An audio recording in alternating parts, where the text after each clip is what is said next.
So next, I want you to roll back, 15 years to when you're getting out of college. Okay.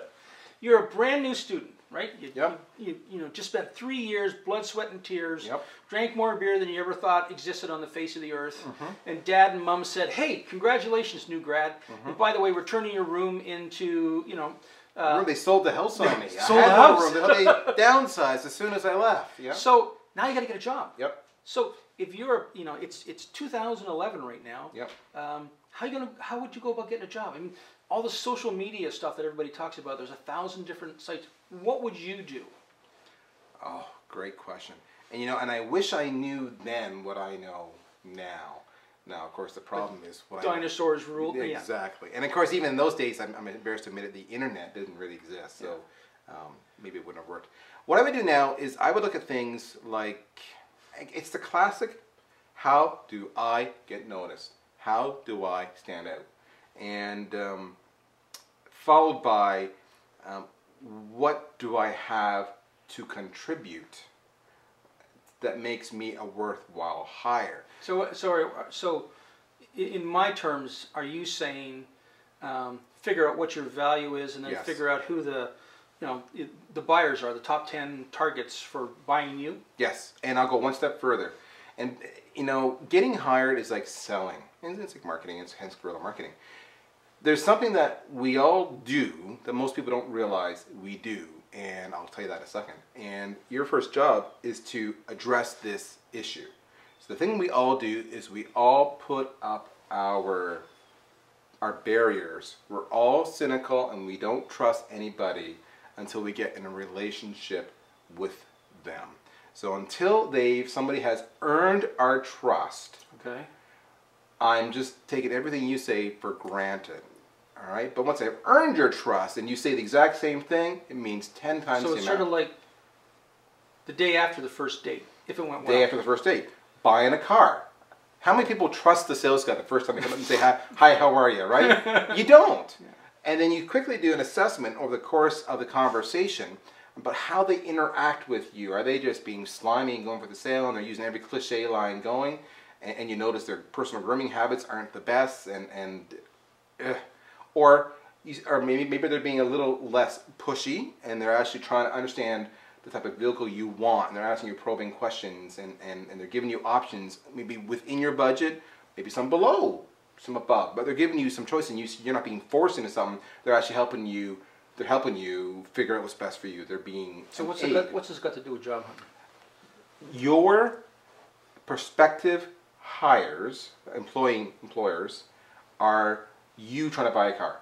They doubt and they have cynicism and distrust about every potential new hire. And your number one job is to overcome that. And you overcome that simply through credibility.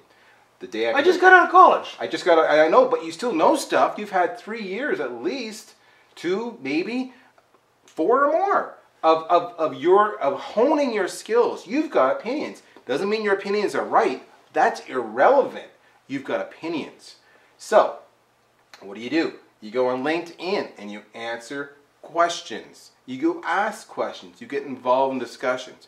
You then go and develop a blog about the area you want to be in. And you just, pump out a blog a day. It's not hard, folks. Now let me just stop you there for 1 second, because a lot of people... I understand. A lot of people will be saying, I can't do that.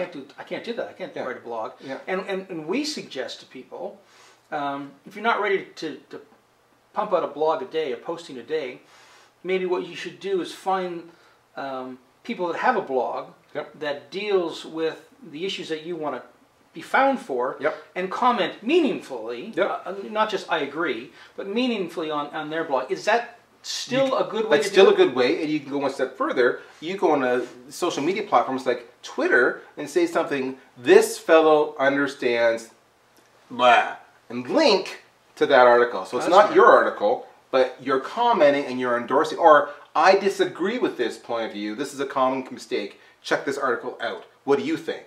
So you're showing pros and cons of your points of view.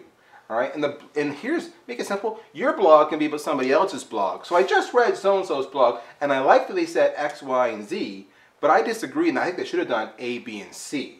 All right, so you're not trying to be the guy who's authoring it, but everybody's a pundit, everybody's got an opinion, so use that.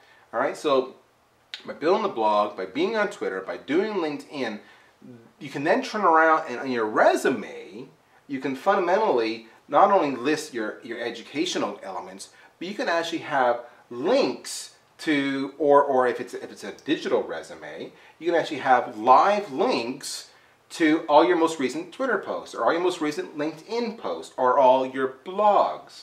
So now they're not just seeing a snapshot of your educational experience, they're seeing your professional opinions and how you would do things differently. I wonder what people would, because I haven't seen this done yet, but I wonder what employers would think, or hiring managers would think, if you had a resume and you actually used the same QR tags that we use in the book. Absolutely. Or even on the back of your business card. Yep, there you go. And that would stand out. And what I would do, I would put it all together. So I would say, if I'm going to write a blog, okay, or I'm going to comment on somebody else's blog either way, so, you know, I'm going to do my little spiel, then I would go, just like we're doing now, and you can do this on your phone, folks, and I would shoot a video version of what I just said in writing. And then I would turn that video version into a podcast, which is just saving it in a different format. That's literally all it is, all right? And then you can put all that together in your resume. Or you can email them, drip feed them. And the next thing you can consider is, how do I get their attention? So do a paid search. So for example, you're David Perry. Okay. Maybe I want to work for you. So I would maybe buy the search phrase, David Perry needs to hire Daryl Prale. Talk about a long tail term. There's probably going to be 0 searches on that globally. You want to bet. Yes. You probably shouldn't, that's probably why. But I would buy that because it's so long tail, so low in search volume. I'm going to get that for like a penny or a nickel. Yeah. And then you go and you buy that word. And then you do something as simple as FedExing a single piece of paper in big bold print. Oh, this is brilliant. Dear David, please go to Google and enter David Perry needs to hire Daryl Prale. Now they know how to write what you're trying to do. You're trying to get a job. That's pretty obvious. But they're intrigued. You've bought the term. You're the only ad on the page because you're the only one buying that term. And that ad could say something like, David, read my opinion, hire me. And that could link to a summary of your tweets, your blogs, your videos, your podcasts. But what you're doing is, you don't have the professional work experience. We know that. You haven't worked for IBM or any other major companies. But you've got opinions, and you've got knowledge, and you've got youthful enthusiasm. And what you're showing your prospective and hire is that you know how to use the tools of the trade. And if you can do it for yourself, you can do it for them. And guess what you've just done? You've just earned their respect. They think you're credible. They trust you more now than any other resume they have on their pile. That's brilliant. You never even talk to them. And I say this wherever I speak. I still do not know of anyone anywhere that has been punished for being creative in their job search. They haven't. They haven't. I mean, here's the funny part. I'll give you an ancillary story, which is, you know, when I've gone out and raised approximately $100 million over the course of my career for the companies I've worked for. And there have been times when we've done some very creative investor presentations.